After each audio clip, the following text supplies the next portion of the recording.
పవన్ కళ్యాణ్ పట్టుకోండి రండి అందరు ముందుకు రండి ఈ రెండు పెట్టే గుప్తా ఇక్కడ ఇదిగో అలా ఒకటి ఇవ్వండి ఇదిగో ఇక్కడ ఇదిగో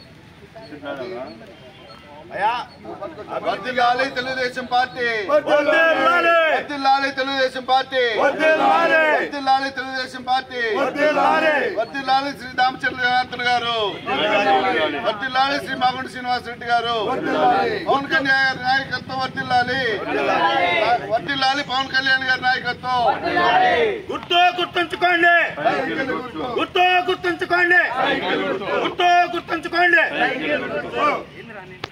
మీకు నేను చెప్పేది పల్లె మీరు మంచి అభ్యర్థులు అనుకుంటారు ఆల్రెడీ పార్టీలో మంచి నాయకురాలుగా ఉన్నారు కాబట్టి మంచి అభ్యర్థులు అనుకో మంచి మెజార్టీ కావాలి తెలుగుదేశంకి ఏమని కూడా అడగం ఎందుకంటే మీరు విజ్ఞానవంతులు మీకు తెలిసిన వాళ్ళు ఎవరు మంచి అనుకుంటే వాళ్ళనే గెలిపించండి మీకు అర్థమైంది నేను చెప్పాల్సిన పల్లె తెలుగుదేశంకి ఏమని కూడా అడగం ఎందుకంటే మీరు విజ్ఞానవంతులు మీకు తెలిసిన వాళ్ళు ఎవరు మంచి అనుకుంటే వాళ్ళనే గెలిపించండి మీకు అర్థమైంది నేను చెప్పాల్సిన పల్లె ముఖ్యంగా ఈరోజు ఎన్డీఏ బలపరిచినటువంటి ఒంగోలు అసెంబ్లీ అభ్యర్థి శ్రీ దామచర్ల జనార్దన్ గారు మరియు ఒంగోలు పార్లమెంటు సభ్యులుగా పోటీ చేసినటువంటి శ్రీ మాగుంట శ్రీనివాసరెడ్డి గారి గెలుపు కోసం ఒంగోలు పట్టణంలోని గాంధీ పార్క్ అందు వివిధ విద్యావంతులు వివిధ రంగాల్లో ఉన్న ప్రముఖులు ఉద్యోగస్తుల్ని వ్యాపారస్తుల్ని కలిసి కరపత్రాలు పంపిణీ చేసి ప్రచారం చేయడం జరిగింది.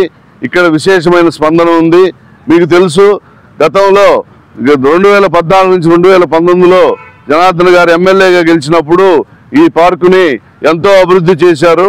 ఇవాళ ఈ పార్కులో ఎంతమంది వచ్చి యోగా మరియు వాకింగ్ చేసుకుంటున్నారంటే అది జనార్దన్ గారి వల్లే సాధ్యమైంది. మీకు తెలుసు ఈ 5 సంవత్సరాల్లో ఈ సైకో ప్రభుత్వం వచ్చిన తర్వాత ఎటువంటి అభివృద్ధి జరగలేదని చెప్పి మీరే గమనిస్తున్నారు. మహిళలకి ఎటువంటి రక్షణ లేదు. అలానే ఒంగోలు మున్సిపాలిటీ ఏర్పడి 110 సంవత్సరాలు అయింది. 110 సంవత్సరాల్లో ఎవరూ పట్టించుకోలేదు. ఒంగోలుకి డంపింగ్ యార్డును తీసుకొచ్చి అంతకుముందు గతంలో చూసేవాళ్ళం మనం. ఒంగోలు చుట్టుపక్కల ఒంగోలు రావాలంటే ముక్కు మూసుకుని వచ్చేవాళ్ళం. అలాంటి పరిస్థితి నుంచి దామచర్ల జనార్దన్ గారు ఒంగోలు పట్టణానికి దూరంగా డంపింగ్ యార్డును ఏర్పాటు చేసి ఒంగోలు పట్టణ ప్రజలకి ఆరోగ్యవంతమైన వాతావరణాన్ని కల్పించారు. అలానే మున్సిపాలిటీలో మీకు తెలుసు డివైడర్లు ఏర్పాటు చేశారు. తర్వాత డ్రైనేజ్ సిస్టమ్ ఏర్పాటు చేశారు. తర్వాత సెంట్రల్ లైటింగ్ ఏర్పాటు చేశారు. ఇంతకుముందు వర్షం పడితే అంత ట్రాఫిక్ జామ్ అయిపోయి ఏమీ వెళ్ళగలిగేవి కాదు. అలాంటి పరిస్థితి నుంచి దామచర్ల జనార్దన్ గారు ఎమ్మెల్యే అయిన తర్వాత ఆ పరిస్థితి నుంచి బయటపడ్డారు. అలానే మీకు తెలుసు గుంటూరు రోడ్లో ఇంతకుముందు పోతురాజు కాలువ దాటాలంటే భయంకరమైన పరిస్థితి, మహిళలు వెళ్ళలేని పరిస్థితి, మగవాళ్లే పోవాలంటే భయపడే పరిస్థితి ఉండేది. అలాంటి పరిస్థితుల్లో పోతురాజు కాలువ బ్రిడ్జిని శాంక్షన్ చేసి ఇవాళ అక్కడ షాపింగ్ కాంప్లెక్స్లు వచ్చినాయి.